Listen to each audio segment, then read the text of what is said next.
இன்னைக்கு இந்த positive thinking சபைக்குள்ளேயும் வந்துருச்சு. கிறிஸ்தவத்துக்குள்ளேயும் என்ன செஞ்சிருச்சு? எல்லாவற்றையும் நேர்மறையாகவே சிந்திப்பது நல்லதுதான், அதுல ஒன்றும் தப்பு இல்லை. ஆனா எல்லாவற்றையும் நேர்மறையாகவே சிந்திச்சுட்டு நம்ம வாழ்க்கையில ஒரு பிரச்சனை நடக்குது, அது என்னன்னு கண்டுபிடிக்காம நம்ம போயிடக்கூடாது. ஒரு ஆமீன் கூட வர. வாக்கு தத்தங்களை விசுவாசிக்கிறோம், நல்லது. கர்த்தர் நமக்கு செய்வார்னு நம்பி இருக்கிறோம், நல்லது. ஆனா ஒரு சில விஷயங்கள் இப்படி பிரச்சனைக்குரிய விஷயங்களாய் போகும்போது, ஏன்னா 21வது வசனத்துல கர்த்தர்கிட்ட ஜெபித்து கர்த்தர் அவன் வேண்டுதலை கேட்டு ஒரு பிள்ளையும் கர்ப்பத்தின் கனியும் கொடுத்துட்டாரு. ஆனா உள்ள என்ன நடந்துகிட்டு இருக்கு? உள்ள ஒரு மோதல் நடந்துகிட்டு இருக்கு. இந்த கர்த்தர் தான் கொடுத்திருக்காரு, ஏன் இந்த மோதல் நடக்குது என்பதை கர்த்தரிடத்தில் விசாரிக்கிற ஒரு குணம் நமக்கு வர வேண்டும். அப்ப இன்னைக்கு நம்ம வாழ்க்கையில ஒரு சில காரியங்கள், நாம் விரும்பாத காரியங்கள் நடந்து கொண்டிருக்குமானால் அதை கர்த்தரிடத்தில் விசாரிக்கிற பழக்கம் நமக்கு வர வேண்டும்.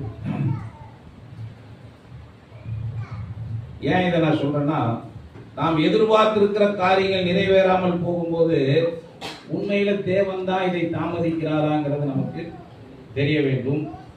அல்லது நாம தேவ சித்தத்தை அறியாமல் இருக்கிறோமாங்கிறத நாம புரிந்து கொள்ள வேண்டும்.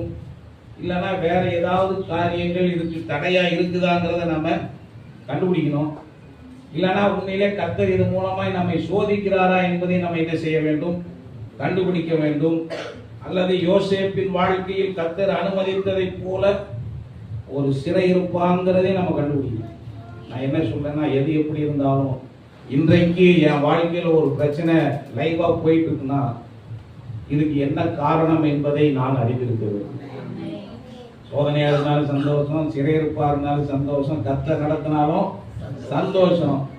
ஆனா வேற தடைகள் உள்ள இருக்கக்கூடாது. தேவ சித்தம் அறியாம நான் ஒரு ரூட்டை என்ன செஞ்சிடக்கூடாது, எடுத்திருக்க கூடாது. இதில் நாம் தெளிவாக இருக்க வேண்டும்.